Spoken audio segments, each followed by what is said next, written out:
Hello नमस्कार बच्चों, स्वागत है आपका फ्री ऑनलाइन एकेडमी पे। जैसा कि आप जानते हैं अभी हम कवर कर रहे हैं कक्षा 10वीं का NCERT विज्ञान और इस दौरान हमने कुल 9 अध्याय खत्म कर चुके हैं और अब हम स्टार्ट करने वाले हैं अध्याय 10। इससे पहले हमने केमिस्ट्री और बायोलॉजी के सारे चैप्टर को अच्छी तरह से समझा है और अच्छी तरीके से जाना है। अब हम यहाँ पर फिजिक्स के ऊपर घुसने वाले हैं। फिजिक्स में हमें सबसे जो पहला चैप्टर मिला है वो है प्रकाश का परावर्तन तथा अपवर्तन। यह एक ऐसा चैप्टर है जिसे जानना बेहद ही ज़रूरी है। यह चैप्टर एक ऐसा चैप्टर है जो कि आपको फर्स्ट बार यहाँ पे पढ़ाया जा रहा है। इससे पहले 9th क्लास में 8th क्लास में इसके बारे में हमें थोड़ी थोड़ी जानकारी दे रखी थी, लेकिन यहाँ पे इस 10 क्लास में हम समझेंगे कि प्रकाश का परावर्तन क्या है। यहाँ जो चैप्टर में आप परावर्तन देख रहे हैं और अपवर्तन क्या है, इसको हम अभी प्रैक्टिकल के थ्रू समझेंगे। परावर्तन क्या होता है, अपवर्तन क्या होता है। मैं आपसे एक बार रिक्वेस्ट करूँगा कि एक बार बुक को आप रीडिंग मार लें अगर आप अधिक जानकारी लेना चाहते हैं तो, और अगर आप लेक्चर को अगर पूरा देख लेते हैं तो बुक को अगर ना भी पढ़ेंगे तो चलेगा, लेकिन मैं आपसे बोलूँगा कि लेक्चर आप देखिए भी और एक बार बुक को रीडिंग मार लीजिए। बस आपको रीडिंग मारना है बस, ठीक है। हाँ, थोड़ी बहुत पॉइंट्स होंगी जिसे समझना है, तो वहाँ पर आपको खुद ब खुद समझ में आ जाएगा कि हमें कौन सा पॉइंट को समझना है और कौन से पॉइंट को छोड़ देना है। तो यहाँ पे सबसे पहले आइए हम चलते हैं टॉपिक के ऊपर। टॉपिक पे हम बात करते चलेंगे और बुक के हर एक पैराग्राफ को समझते चलेंगे, ठीक है। तो आइए हम टॉपिक के ऊपर चलते हैं और प्रकाश के परावर्तन तथा अपवर्तन को देखते हैं। बुक को मैं इसलिए पढ़ने बोल रहा हूँ क्योंकि देखिए यहाँ पे आधा से ज़्यादा क्वेश्चंस आपको यहीं से कवर हो जाएंगे कि अवतल दर्पण कहलाता है, उत्तल दर्पण कहलाता है। तो ये सब सारे कवर यहीं से क्लियर हो जाएंगे। अवतल दर्पण किसे कहते हैं, उत्तल दर्पण किसे कहते हैं, ध्रुव किसे कहते हैं, गोलीय दर्पण किसे कहते हैं, फोकस दूरी किसे कहते हैं, द्वारक किसे कहते हैं, फोकस बिंदु किसे कहते हैं, मुख्य अक्ष किसे कहते हैं, गोलीय दर्पण में प्रतिबिंब कैसे बनता है, गोलीय दर्पण के द्वारा प्रतिबिंब कहाँ कहाँ बनता है, कितने स्थितियों में बनता है। तो इन सब के बारे में आपको क्या है सो पता चल जाएगा एक बार आप बुक को रीडिंग मारिएगा तो। उससे होगा क्या कि आपको पढ़ने में मज़ा आएगा और हमको पढ़ाने में मज़ा आएगा, ठीक है। यहाँ पे देखिए बहुत सी स्थिति बना हुआ है, बहुत सारे फिगर बने हुए हैं। तो इन फिगर का क्या काम है, यहाँ पे ऐसा क्यों दिया गया, हमें ऐसे क्यों पढ़ना है, तो इन सब के बारे में हम एक एक करके हम चर्चा करेंगे। फिलहाल के लिए आप एक बार बुक को रीडिंग मार लें, उसके बाद इस चैप्टर में समझें और मेरे साथ बने रहें। आइए अब हम टॉपिक को समझते हैं। हम टॉपिक के साथ साथ कोशिश करेंगे कि पूरा का पूरा किताब टॉपिक के ऊपर ही हम आपको कवर करवा दें ताकि आपको पढ़ने की ज़रूरत ना पड़े। लेकिन यहाँ से मैं कितना आपको पढ़ाऊँगा, एक बार आपको आवश्यकता है बुक को पढ़ने की, तो एक बार आप बुक को ज़रूर पढ़ें, ठीक। क्योंकि प्रकाश का परावर्तन तथा अपवर्तन ये हमारे डेली के लाइफ से जुड़ा हुआ है। प्रकाश जितने भी चीज़ें हम देखते हैं प्रकाश के कारण ही दिखाई देता है, प्रकाश के वजह से ही दिखाई देता है। तो यहाँ पे सबसे पहले चैप्टर का नाम है प्रकाश का परावर्तन तथा अपवर्तन। परावर्तन का मतलब क्या होता है तथा अपवर्तन का मतलब क्या होता है ये मैं आपको भी समझाऊंगा। फिलहाल के लिए कुछ यहाँ पे बिंदु दे रखे हैं जिसे हमें पढ़ना है। यहाँ पे दे रखा है किसी भी वस्तु को देखने के लिए हमें सबसे अधिक किसकी आवश्यकता होती है। कोई भी वस्तु को अगर हम देखने के लिए, अगर किसी को आम भाषा में अगर पूछें कि वस्तु को देखने के लिए किसकी आवश्यकता होती है तो वो बोलेगा आँख, है ना। लेकिन सबसे अधिक आवश्यकता दो चीज़ों की पड़ती है। सबसे पहला तो आँख का पड़ता ही है और दूसरा प्रकाश। अगर प्रकाश ना हो तो आप कोई भी चीज़ को ना देख पाएंगे। हाँ, प्रकाश के कारण ही हम किसी वस्तु को देख पाते हैं। अभी मैं दिखाता हूँ आपको। मान लीजिए आपके पास आँखें हैं, ठीक है, आँखें हैं और प्रकाश है ही ना। जैसे कुछ देर के लिए मैं अपनी लाइट को ऑफ करता हूँ, क्या आपको कुछ दिख रही है क्या? आपकी आंखें हैं लेकिन देखिए आप अपने मोबाइल के स्क्रीन पे आप कुछ भी नहीं देख पा रहे हैं ना, आंख रहने के बावजूद भी। तो यहाँ पे प्रकाश का बहुत ही इम्पोर्टेंट रोल है कि अगर आपको कोई भी वस्तु देखनी है तो आँखों के साथ साथ प्रकाश का होना भी आवश्यक है, तभी आप उस वस्तु को देख सकते हैं। अभी मैंने लाइट जला दिया, आपको सारा कुछ दिख रहा है, बात क्लियर हुआ। तो कोई भी वस्तु को देखने के लिए हमें प्रकाश की आवश्यकता होती है और आँखों की आवश्यकता होती है। अगर आपके पास आँख है और प्रकाश नहीं है तो कोई काम का नहीं। जैसे मैंने अभी आपको दिखाया, फिर से एक बार आप देखिए। अभी मैं प्रकाश को ऑफ कर रहा हूँ, क्या आप कुछ देख पा रहे हैं? कुछ भी नहीं दिख रहा है। तो आँख आपका मोबाइल के फ्रंट पे है, स्क्रीन पे है, लेकिन आपको कुछ दिख रहा है क्या? कुछ भी नहीं दिख रहा है। और जैसे ही मैं आप प्रकाश को ऑन करूँगा आपको सब कुछ दिखाई देगा। तो यह हो कैसे रहा है? तो ये है परावर्तन के कारण। अगर परावर्तन ना हो तो हमें कुछ भी दिखाई नहीं देगा, ठीक है। परावर्तन होते क्या, अभी मैं आपको दिखाता हूँ। तो आपको ये क्लियर हो गया कि किसी भी वस्तु को देखने के लिए आँखों के साथ साथ प्रकाश की आवश्यकता होती है। आप यहाँ से आप कुछ समझ चुके होंगे कि प्रकाश का कितना इम्पोर्टेंट रोल है हमारे दैनिक लाइफ में। अगर प्रकाश ना हो तो पूरी दुनिया अंधकार में चली जाएगी। जिस प्रकार सूरज डूबने के बाद रात हो जाती है, उसी प्रकार अगर प्रकाश ना हो तो पूरी दुनिया रात के जैसा ही रहेगी। तो प्रकाश का बहुत इंपॉर्टेंट रोल है। प्रकाश बहुत तरह के हो सकते हैं। एक तो प्राकृतिक प्रकाश हो जाती है जो सूर्य से आती है, तारों से आती है, चांद से आती है, और अभी ये जो हम जला के रखे हैं अपना बल्ब, एलईडी बल्ब, वो प्रकाश है, टॉर्च से निकलने वाली प्रकाश है। तो जितने तरह का ये सब रोशनी है सबको हम प्रकाश बोलेंगे। बात यहाँ तक क्लियर हो गया। अब देखिए यहाँ पे कुछ बिंदुएं दे रखी हैं जिसे हमें समझना बेहद ज़रूरी है। इन बिंदुओं को अगर आप ना समझते हैं तो चैप्टर को समझना थोड़ा कठिन हो सकता है, लेकिन इन बिंदुओं को मैं आपको आसान भाषा में समझाऊंगा, एकदम इजीली समझाऊंगा। तो सबसे पहले परावर्तन समझ लेते हैं, उसके बाद हम अपवर्तन समझेंगे। यहाँ है परावर्तन और ये है अपवर्तन। परावर्तन क्या होते हैं, अपवर्तन क्या होते हैं, इसका मतलब क्या होता है, आइए समझते हैं। एक और होता है विवर्तन। तो विवर्तन के बारे में अभी हम नहीं समझेंगे, पहले हम समझते हैं कि परावर्तन क्या होता है। ठीक है, परावर्तन का मतलब क्या होता है, आखिर ये परावर्तन में कौन सी विधि होती है। तो मैं आपको बता दूं कि प्रकाश किसी भी वस्तु पर पड़ती है तो उसका रिफ्लेक्शन होता है। रिफ्लेक्शन होने की प्रक्रिया को हम लोग प्रकाश कहते हैं। नहीं समझे, आइए प्रैक्टिकल के माध्यम से समझते हैं। एक बार और समझिए, किसी भी चीज़ पे अगर हम प्रकाश को डालेंगे तो वह रिफ्लेक्शन करता है, मतलब वापस आता है। वापस आने की प्रक्रिया को परावर्तन कहते हैं। आइए हम इसको प्रैक्टिकल से आपको समझाने की कोशिश करते हैं। ठीक है, प्रकाश के परावर्तन तथा अपवर्तन चैप्टर में हमें ज़रूरत पड़ेगी एक समतल दर्पण की और एक अवतल दर्पण की, एक उत्तल दर्पण की।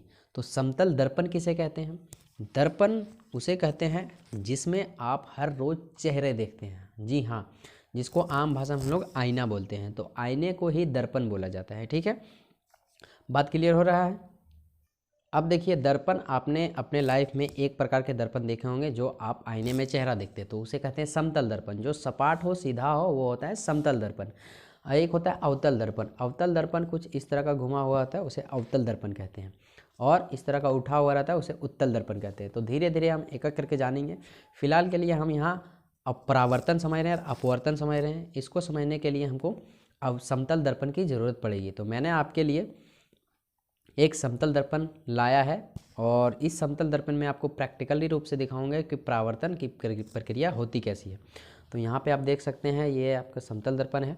इसके द्वारा मैं दिखाऊंगा परावर्तन होती कैसी है। और मेरे पास एक लाइट है, लेजर लाइट, इससे प्रकाश निकलेगी लाल रंग की। तो मैं दोनों के माध्यम से आपको दिखाता हूँ कि परावर्तन की प्रक्रिया किसे कहते हैं। पहले आप एक फिगर के माध्यम से समझ लीजिए कि प्रकाश का परावर्तन होता क्या है। तो देखिए, ये जो आपको चित्र दिख रहा है ये है आईना। ठीक है, आईना। इधर जो आपको दिख रहा है ये पॉलिश किया हुआ भाग है, और यहाँ पर ये जो आपको किरण दिख रही है ये है प्रकाश, इसे कहते हैं आपतित किरण। इसके बारे में हम डिटेल में चर्चा करेंगे। और जो वापस जाती है इसे कहते हैं परावर्तित किरण। तो देखिए, यहाँ पे अगर प्रकाश टॉर्च हम इस स्लैब पे मारेंगे, इस आईने पे मारेंगे, तो वो उसी दिशा में फिर से वापस चली जाएगी। जिस दिशा में आती है उसी दिशा में, जितना कोण पे आती है उतने कोण पे वो वापस मुड़ जाती है, और बीच में हम बोलते हैं इसे अभिलंब। ठीक है, तो इसके बारे में हम चर्चा करेंगे। फिलहाल के लिए हम देखते हैं परावर्तन प्रैक्टिकली से, लेजर की सहायता से और समतल दर्पण की सहायता से। तो मैं ये लेजर लाइट इस पर मार के दिखा रहा हूँ। देखिएगा कि जिस एंगल से इस पर पड़ेगी उसी एंगल से ही वो वापस लौटेगी इस पर। ठीक है, देखिए अभी आपको नहीं दिख रहा, मैं लाइट ऑफ करके आपको दिखाता हूँ। आपने कभी घरों में देखा होगा बचपन में आईने से धूप से किसी के चेहरे पे मारते हुए। यहाँ पे थोड़ा सा आप ध्यान केंद्रित करने की आवश्यकता है आपको। देखिए, मैं जो हूँ सो इधर से मार रहा हूँ, तो देखिए एक सीधी लाइन यहाँ से पड़ रही है, थोड़ी सी आपको दिख रही होगी, और इधर से उठता हुआ नज़र आ रहा है ना, ये उठता हुआ और ये घुसता हुआ। तो यहाँ पे आप देख सकते हैं जो घुसता हुआ आपको दिख रहा है ये है आपतित किरण और ये है परावर्तित किरण। यहाँ पे जिस एंगल से ये यहाँ पे घुसता है उसी एंगल से ये ऊपर उठता है, इसी को कहते हैं परावर्तन। बात क्लियर हो रहा है, हाँ या ना? चलिए अब थोड़ा सा यहाँ पे आप देखिएगा। ठीक है, मैं अभी आपको लाइट जला रहा हूँ, आप देखिएगा, थोड़ा गौर कीजिएगा। देखिए अभी मैंने लेजर लाइट जलाया है। लेजर लाइट से आप सब भली भांति परिचित हैं। देखिए, एक किरण जा रही है इधर और दूसरा वापस आ रहा है। यहाँ पे नोटिस करने वाली बात ये है कि जिस एंगल से प्रकाश किरण जा रही है उसी एंगल से वापस भी लौट रही है। आप अगर गौर से देखेंगे तो दोनों किरणें आपको दिख रही होंगी। एक किरणें जो मेरे लेजर लाइट से निकल रही है वो थोड़ा थोड़ा दिख रही है, आप थोड़ा ध्यान से देखकर, जो वापस आ रही है वो पूरा दिख रही है। ठीक है, तो जाने वाले किरण को बोलते हैं आपतित किरण और वापस आने वाले किरण को बोलते हैं परावर्तित किरण। यही वापस आने की घटना को प्रकाश का परावर्तन कहते हैं। बात समझ में आया?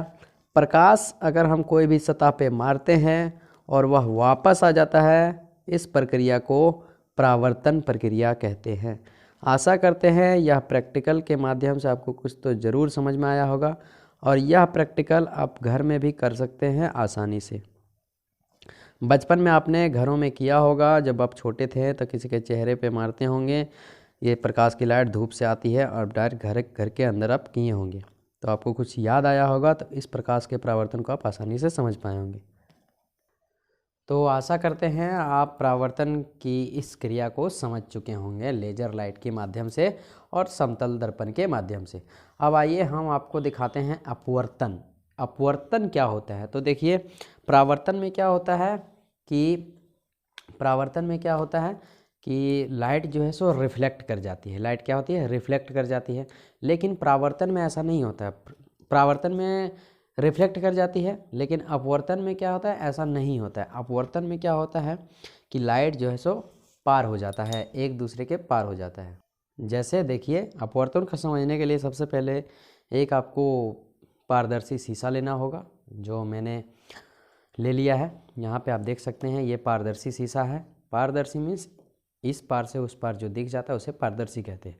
अब देखिए, जब मैं इस पे लेज़र लाइट का प्रकाश डालूंगा तो जो लाइट है इस पार से उस पार दिखेगा।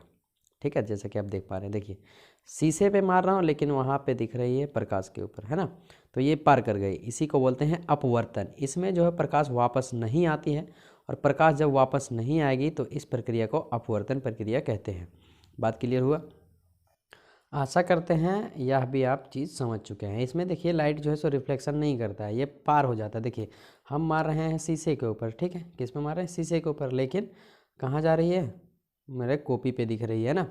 लेकिन अगर ये समतल दर्पण के ऊपर यह काम करे तो यह जो है सो रिफ्लेक्शन हो जाएगा। देखिए, है ना, ये रिफ्लेक्शन कर जाता है। देखिए, रिफ्लेक्शन कर जाता है, तो ये होता है परावर्तन, और पार जो हो जाता है उसे कहते हैं अपवर्तन। तो आशा करते हैं कि परावर्तन और अपवर्तन से आप परिचित हो चुके होंगे। बात क्लियर हो गया? अब देखिए, यहाँ पे है आदीप्त वस्तुएं, प्रादीप्त वस्तुएं। तो मैं आपको बता दूं, वस्तुएं दो प्रकार की होती हैं। पहला आदीप्त वस्तुएं और दूसरा प्रादीप्त वस्तुएं। आदीप्त वस्तुएं किसे कहते हैं? जो वस्तु प्रकाश उत्पन्न ना करता हो उसे कहते हैं आदीप्त वस्तुएं। प्रादीप्त वस्तुएं किसे कहते हैं? जो वस्तु प्रकाश उत्पन्न करती हो उसे कहते हैं प्रादीप्त वस्तुएं। देखिए, प्रादीप्त वस्तुएं के अंदर कौन कौन सी आएगी? जैसे एलईडी बल्ब, और जो भी आप घरों में बिजली यूज़ करते हैं, बल्ब यूज़ करते हैं, उसे कहते हैं प्रादीप्त वस्तुएं। तो क्या सर, चमकने वाली चीज़ें के अंतर्गत प्रादीप्त वस्तुएं आ जाएंगी। प्रादीप्त वस्तुएं उन वस्तुओं को कहते हैं जो प्रकाश का उत्पन्न करता हो, उसे हम लोग प्रादीप्त वस्तुएं कहते हैं। आदीप्त वस्तुएं उन वस्तुओं को कहते हैं जो प्रकाश उत्पन्न कभी नहीं करेगी। जैसे ये पेन प्रकाश उत्पन्न करेगी क्या? नहीं करेगी, लेकिन इसके अंदर जो स्टील लगा हुआ है ये प्रकाश उत्पन्न कर सकती है। जैसे देखिए, चमक रहा है थोड़ा बहुत, है ना, तो ये जो है सो प्रकाश उत्पन्न कर सकते हैं। इसे हम लोग प्रादीप्त वस्तुएं बोल सकते हैं। क्लियर? जैसे ये देखिए, ये जो आपको दर्पण है, ये क्या है? दर्पण। तो ये क्या है? प्रकाश उत्पन्न कर सकती है, तो इसे हम लोग क्या बोलेंगे? प्रादीप्त वस्तुएं बोलेंगे। ठीक। अब देखिए, ये पेल्सिन क्या है? आदीप्त वस्तुएं। क्यों? प्रकाश कभी उत्पन्न करेगी ही नहीं, तो ये सब क्या है? आदीप्त वस्तुएं हैं। आशा करते हैं प्रादीप्त और आदीप्त आपको समझ में आया होगा। अब देखिए, यहाँ पे है, नोट में कुछ दे रखे हैं। प्रकाश हमेशा सीधी रेखा में गमन करती है। ऑब्वियसली बात है, प्रकाश हमेशा सीधी रेखा में ही गमन करेगी। जैसे देखिए, लेजर लाइट से अगर हम एक प्रकाश डालेंगे तो ये सीधी गमन करती है। देखिए, देखिए आपको दिख रहा है, रेड रेड एकदम सीधा जाता है ना, एकदम सीधा। ठीक है, देखिए ये आपको रेड रेड दिख रहा है, तो एकदम सीधी जाती है। क्लियर हो रहा है? तो प्रकाश जो है एकदम सीधी रेखा में गमन करती है, ऐसा नहीं है टेढ़ा मेढ़ा रास्ता बदल के जा रही है। नहीं। एक और नोट हमें दे रखे हैं, नोट दे रखे हैं। नोट, वस्तुएं प्रायः 3 प्रकार की होती हैं। वस्तुएं जो होती है 3 प्रकार की। अभी हम उधर देखें क्या, वस्तुएं 2 प्रकार की होती है, लेकिन वो था दीप्त और आदीप्त के मामले में। अब यहाँ देखिए वस्तुएं 3 प्रकार की कैसी होती है सो। तो पहला है पारदर्शी, दूसरा है पारभासी और तीसरा है अपारदर्शी। अब देखिए पारदर्शी किसे कहते हैं, तो पारदर्शी कोई भी, देखिए ये शीशा क्या है, पारदर्शी है। इस पार से उस पार से जो दिख जाए उसे कहते हैं पारदर्शी। देखिए शीशे के उस पार हमको परावर्तित लिखा हुआ है, किरण लिखा हुआ है, ये सब क्या है, दिख जा रहा है, तो ये क्या हो गया, पारदर्शी हो गया। हमारे पास ये जो स्केल है ये भी क्या है, पारदर्शी है, इधर से उधर दिख जाता है। प्लास्टिक क्या है, पारदर्शी है। ठीक, अब देखिए है क्या, पारभासी। पारभासी को समझने पहले हम अपारदर्शी को समझ लेते हैं। अपारदर्शी का मतलब वो होता है जिसके द्वारा इधर से उधर ना दिखता हो, उसे कहते हैं अपारदर्शी। अपारदर्शी में हम क्या उदाहरण ले सकते हैं, अपारदर्शी में हम उदाहरण इसको ले सकते हैं ना, देखिए इस पार से उस पार नहीं दिखेगा, तो वैसी वस्तु जिसके द्वारा इधर से उधर ना दिखे उसे कहते हैं अपारदर्शी। ठीक, अब देखिए पारभासी किसे कहते हैं, तो पारभासी का मतलब ये होता है थोड़ा थोड़ा उधर दिखेगा। जैसे हम एक जेरोक्स का पेपर ले रहे हैं, यहाँ पे देखिए ये है क्या, जेरोक्स का पेपर। ठीक है, अब देखिए हम जेरोक्स के पेपर के नीचे लेजर लाइट जलाएंगे, ठीक है, तो आपको दिख जा रहा है कि नहीं, तो ये होता है पारभासी, मतलब थोड़ा थोड़ा दिखे उसे बोलेंगे क्या, पारभासी बोलेंगे। बात क्लियर हुआ। देखिए लेजर लाइट के नीचे, जेरोक्स के नीचे हम लेजर लाइट जला रहे हैं, तो आपको दिख जा रहा है कि नहीं दिख जा रहा है, तो इसे कहेंगे पारभासी। ठीक, लेकिन अगर देखिए इस अपारदर्शी के नीचे हम लेजर लाइट को जला रहे हैं, आपको दिख रहा है क्या, नहीं दिख रहा है ना, लेकिन हमने इसके नीचे जलाया है तो ये नहीं दिख रहा है, तो इसे हम बोलेंगे अपारभासी। ठीक है, पारभासी जो थोड़ा बहुत दिखता हो, पूरा ना दिखता हो। कहने का मतलब ये, देखिए ये जो लेजर लाइट है इसके नीचे हम ले आए, तो लेजर लाइट आपको दिख रहा है क्या, नहीं दिख रहा है, लेकिन जब जलाएंगे तो आपको दिखेगा। देखिए तो इस प्रक्रिया में हम लोग क्या बोलते हैं, इसे पारभासी बोलते हैं।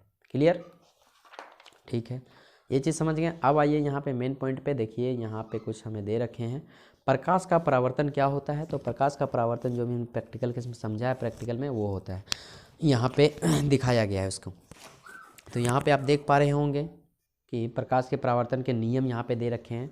ये जो आप देख रहे हैं ये है समतल दर्पण। ठीक है, समतल दर्पण कैसे पहचानेंगे, सीधा रहेगा और इधर जो है से पीछे भाग, ये जो लाइन दिया है इसका मतलब ये रंगा हुआ भाग है। ठीक है, दर्पण को जब देखिएगा तो एक साइड उसका रंगा हुआ रहता है। ठीक, अब देखिए जो आने वाली किरणें होती हैं उसे हम लोग बोलते हैं आपतित किरण। क्या कहते हैं, आपतित, आने वाली किरणें आपतित किरण, और उसी एंगल से वापस चली जाती है, इसे हम लोग बोलते हैं परावर्तित किरण। दो चीज़ आपको यहाँ पे क्लियर हो गया। अब देखिए बीच वाले को हम डॉट डॉट करके इस तरह करके डाल देते हैं एकदम 90 डिग्री के अंश पे, तो यहाँ पे वो बीच वाला कहलाता है अभिलंब।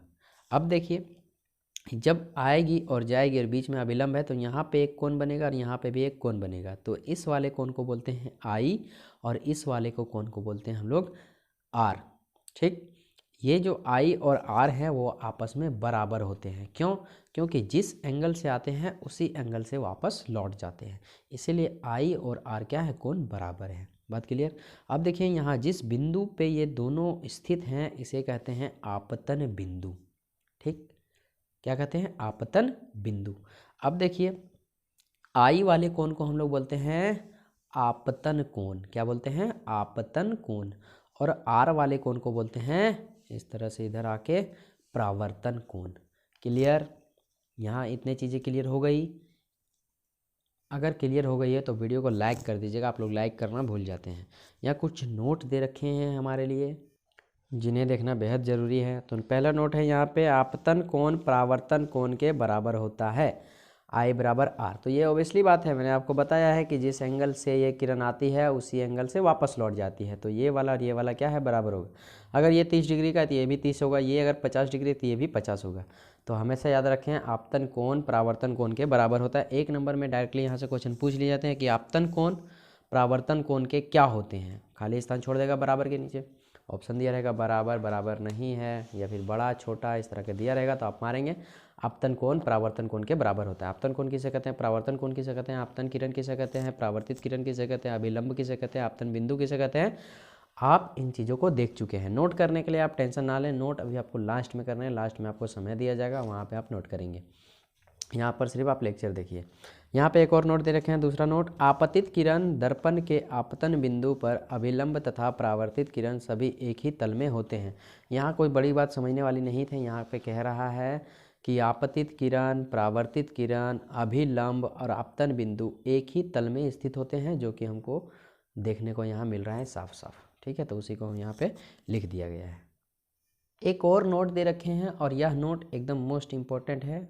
ये आपका 1 नंबर का क्वेश्चन यहाँ से बनेंगे। क्या है कि दर्पण के पीछे कौन से तत्व की पॉलिश की जाती है। मतलब चांदी के पीछे अगर देखिएगा तो एक पेंट किया हुआ रहता है एक साइड, है ना, तो वो किस चीज़ का होता है, तो वो होता है चांदी का। जी हाँ, हाँ, चांदी का लेप रहता है। लेकिन अगर देखिएगा तो वो सफ़ेद नहीं दिखेगा ना, कुछ अलग अलग कलर के दिखेंगे। तो देखिए पहले क्या करता है, आईने के ऊपर क्या होता है ना, आईने के एक पीछे वाले भाग में चांदी का लेप लगा दिया जाता है मशीन के द्वारा। उसके बाद उसके पीछे कोई भी कलर चढ़ा दिया जाता है। ऐसा इसलिए ताकि वो चांदी का जो परत है उसे नुकसान ना हो। ठीक, तो अगर आपसे पूछे कभी क्वेश्चंस में कि आईने के पीछे या दर्पण के पीछे कौन से तत्व की पॉलिश की जाती है या कौन से तत्व की परत चढ़ाई जाती है, तो चांदी की चढ़ाई जाती है। ठीक है, तो अभी तक हमने जितने भी बात किए वो समतल दर्पण का बात कर रहे थे। अभी यहाँ हमने 2 प्रकार के और देखने हैं। यह जो आपको समतल दर्पण दिख रहा है ये समतल दर्पण है। समतल दर्पण में ये चीज़ें होती हैं। ठीक है, तो समतल दर्पण के बारे में उतना हमें नहीं पढ़ना होता है। समतल दर्पण में सिर्फ हमें ये पढ़ना होता है कि प्रतिबिंब जो है उल्टा दिखता है। कभी आप आईना अगर तो आप रोज़ देखते हैं, लेकिन कभी ध्यान दीजिएगा कि जब भी आप अपना चेहरा देखेंगे आईने के ऊपर, तो ये बायां हाथ, ये दायां हाथ आपको बायां लगेगा और बायां हाथ आपको दायां लगेगा। आप वीडियो को देखने के बाद आज गौर कीजिएगा, कुछ हाथ में पेंसिल ले लीजिएगा। जब हम कौन से हाथ से लिखते हैं, ये दाहिने हाथ से लिखते हैं। ठीक है, लेकिन जब आप दाहिने हाथ में पेंसिल लीजिएगा और आईने में देखिएगा तो आपको लगेगा कि ये पेंसिल जो है वो बाएं हाथ में है ना। तो समतल दर्पण का यही एक खासियत होता है और कुछ नहीं होता है। ठीक है, मोबाइल में कभी कभी आप सेल्फी लेते हैं तो फ्रंट कैमरे से सामने से लेते हैं, तो देखिएगा कभी कभी कि आपको सेल्फी उल्टा नज़र आएगा। ठीक है, अगर आप कोई टी शर्ट पहने हुए हैं और टी शर्ट में आपको कुछ लिखा हुआ है तो देखिएगा वो लिखा हुआ क्या है, वो उल्टा हो जाएगा। आप कभी गौर किए हैं तो इस बात पर ध्यान दीजिएगा।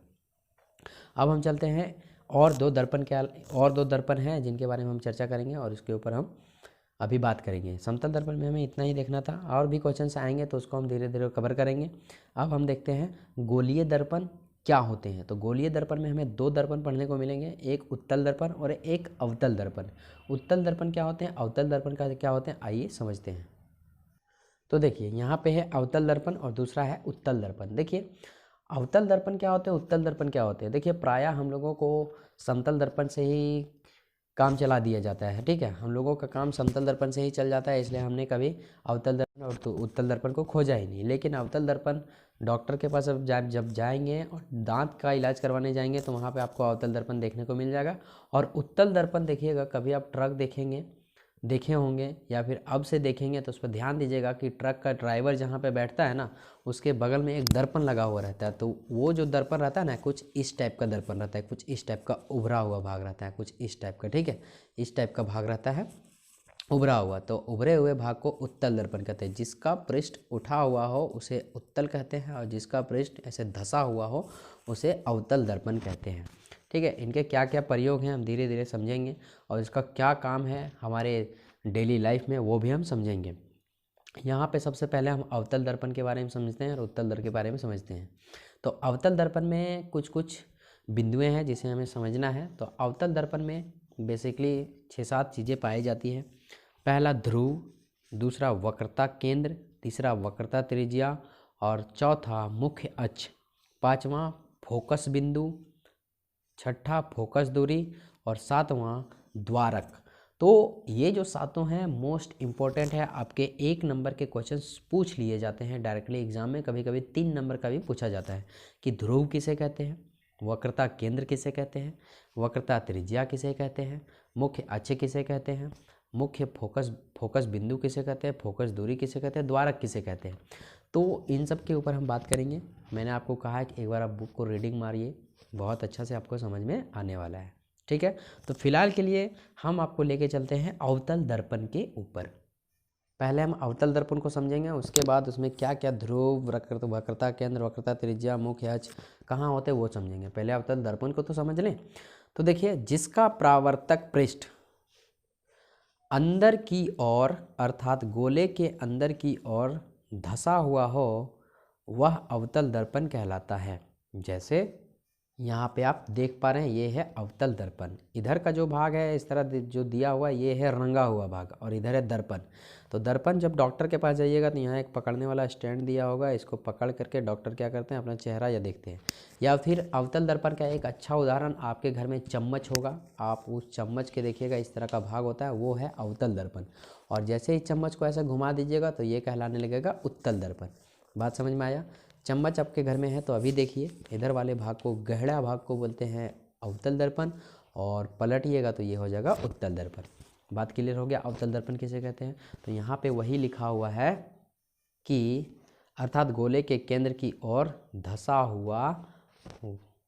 हुआ हो वह अवतल दर्पण कहलाता है। तो चम्मच देखिएगा, अगर इधर से देखिएगा तो इस तरह धंसा हुआ रहता है ना अंदर की ओर, यहाँ धंसा हुआ रहता है, इसे कहते हैं अवतल दर्पण। अब देखिए उत्तल दर्पण। उत्तल दर्पण क्या होते हैं?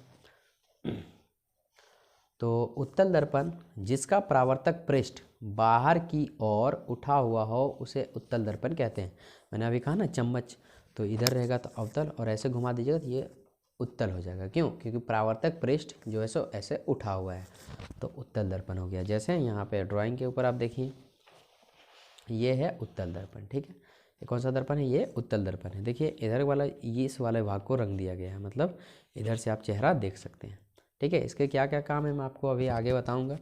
फिलहाल के लिए हम समझते हैं ध्रुव। इस अवतल दर्पण में ध्रुव कहाँ होते हैं, वक्रता केंद्र कहाँ होते हैं, वक्रता त्रिज्या कहाँ होते हैं, है ना। तो आइए इन सब की स्थिति देखते हैं, ये सब होते कहाँ हैं। तो जैसा कि हम फिगर में देख पा रहे हैं ये है एक अवतल दर्पण, इसका पीछे वाला भाग रंगा हुआ है। अगर यही इधर वाले भाग को रंग देते तो ये उत्तल दर्पण हो जाता है, ठीक है। तो इधर रंगा हुआ है इसलिए ये अवतल, और अगर इधर वाले भाग को रंग देते तो उत्तल, ठीक। अब देखिए यहाँ पे सबसे पहले ध्रुव। तो ध्रुव किसे कहते हैं? तो ध्रुव जो है इस बिंदु को हम लोग ध्रुव कहते हैं, ठीक। इसे P से सूचित किया जाता है। ये बहुत ही ज़्यादा मोस्ट इंपॉर्टेंट है, एकदम समझ लीजिए, दिमाग में बैठा लीजिए जो मैं कह रहा हूँ। यहाँ पे जो बिंदु होती है उसे हम लोग P से डिनोटेड करते हैं और इसी बिंदु को ध्रुव बोला जाता है, दर्पण का ध्रुव। इस पूरे दर्पण को हम नाम दे देते हैं M और N, ठीक। अब देखिए दूसरा आता है क्या? वक्रता केंद्र। तो वक्रता केंद्र हम इस वाले बिंदु को बोलते हैं वक्रता केंद्र और इसे हम लोग डिनोटेड करते हैं C से। बात क्लियर हो गया? तो ये हो गया क्या? वक्रता केंद्र, ठीक। अब देखिए है वक्रता त्रिज्या। तो वक्रता त्रिज्या किसे कहते हैं? तो P से लेकर के C तक के दूरी को हम लोग क्या बोलते हैं? वक्रता त्रिज्या बोलते हैं। क्लियर? वक्रता केंद्र ये हो गया और वक्रता त्रिज्या ये हो गया। P से C तक की दूरी को हम लोग वक्रता त्रिज्या बोलते हैं। अब एक है फोकस दूरी। क्या है? फोकस दूरी। तो फोकस दूरी किसे कहते हैं? तो देखिए फोकस दूरी जो है सो P और F के दूरी को हम लोग फोकस दूरी कहते हैं। PF की दूरी फोकस दूरी होती है और PC की दूरी वक्रता त्रिज्या होती है। वक्रता त्रिज्या को हम लोग R से डिनोटेड करते हैं। कौन से R से? बड़े R से, ठीक है। एक बात यहाँ आप ध्यान दीजिएगा, तो यहाँ पे जितने भी डिनोटेड कर रहे हैं सब बड़े अक्षरों से डिनोटेड कर रहे हैं। ध्रुव को P से डिनोटेड करते हैं, वक्रता त्रिज्या को R से डिनोटेड करते हैं और वक्रता केंद्र को C से डिनोटेड करते हैं, और ये है फोकस बिंदु जिसे हम लोग F से डिनोटेड करते हैं। तो ये आप देख पा रहे हैं ये जो बिंदु है वो है फोकस बिंदु। तो ये कहाँ पे स्थित होते हैं? आप अच्छे तरह से इसे दिमाग में बैठा लें, क्योंकि अभी आपको इसके बारे में डिटेल से पढ़ाई करना है। क्लियर हो गया? अब आइए थोड़े से क्वेश्चंस देख लेते हैं कि क्वेश्चंस कैसे बनते हैं। तो एक नंबर के क्वेश्चंस यहाँ से डायरेक्ट पूछ लिए जाते हैं कि ध्रुव किसे कहते हैं या ध्रुव से आप क्या समझते हैं। तो यहाँ पर सबसे पहले इसका आंसर शॉर्ट में देख लीजिए। एक नंबर का क्वेश्चन है, आपको आंसर दे देना है, फिगर छाप देना है।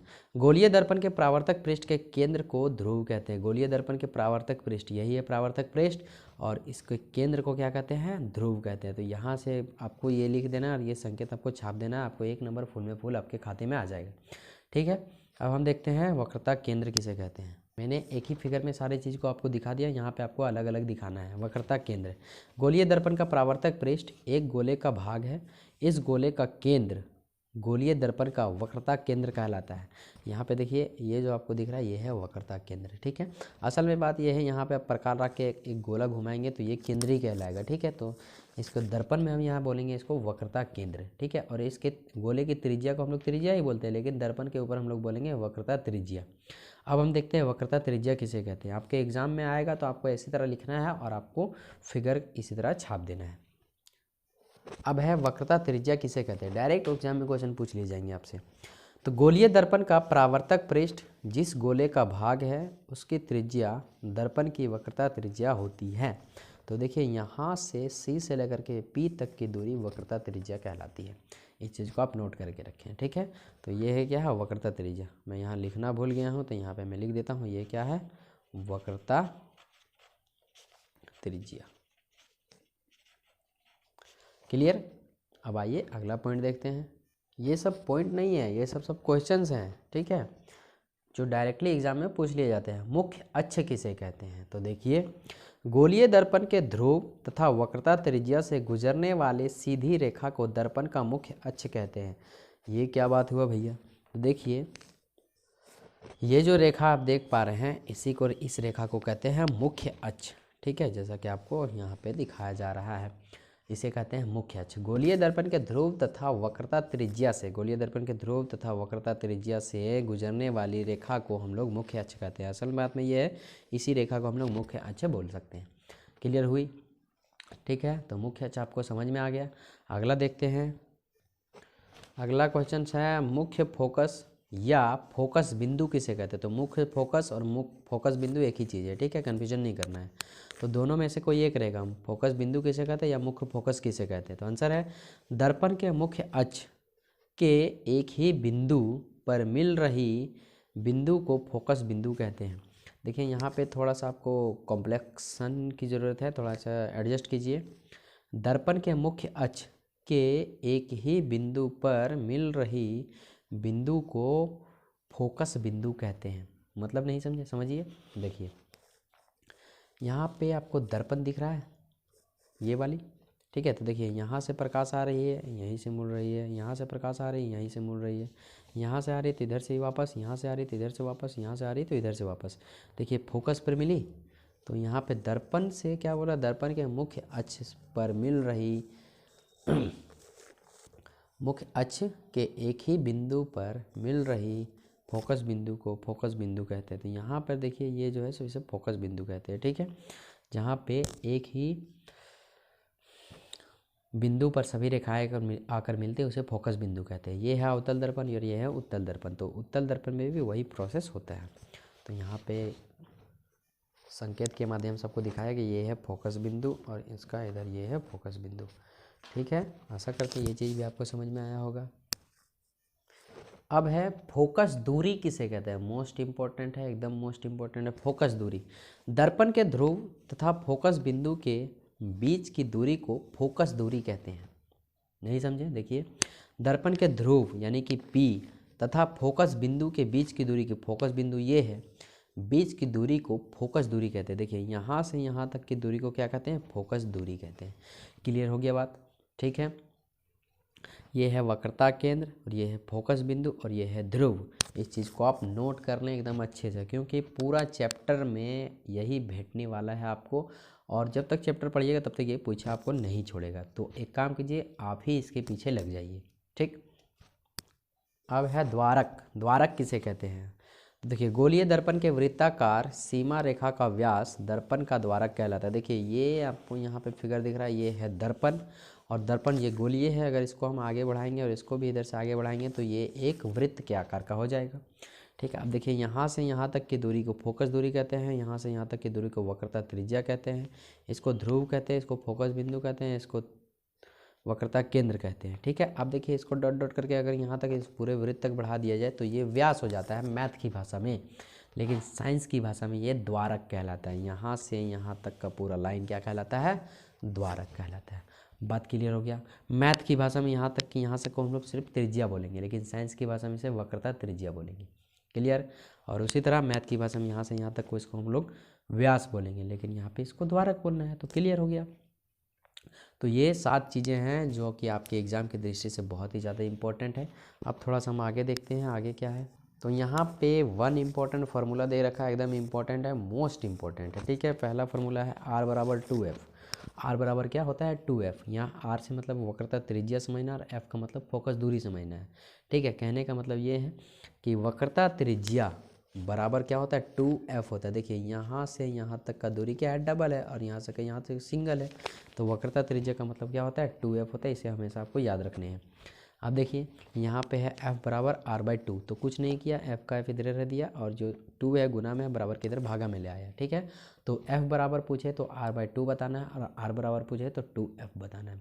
ठीक है, वीडियो को यहीं समाप्त करते हैं। इसके बाद वाले वीडियो में आपको मिलेगा डब्बा प्रश्न 1, जिसे आपको हल करने में बहुत ही आसानी होगी। और ये सूत्र कहाँ काम आएगा थोड़ा सा ये देख लेते हैं। ठीक है, आइए देख ही लेते हैं। जैसे देखिए यहाँ पे क्वेश्चन है, एक गोलीय दर्पण की वक्रता त्रिज्या 20 सेंटीमीटर है, इसकी फोकस दूरी क्या होगी। देखिए फोकस दूरी क्या होगी, f के बारे में पूछा, फोकस दूरी। तो फोकस दूरी को हम लोग f से डिनोटेड करते हैं। ठीक है, फोकस दूरी को किससे डिनोटेड करते हैं, f से डिनोटेड करते हैं। तो फोकस दूरी बराबर क्या होता है r/2।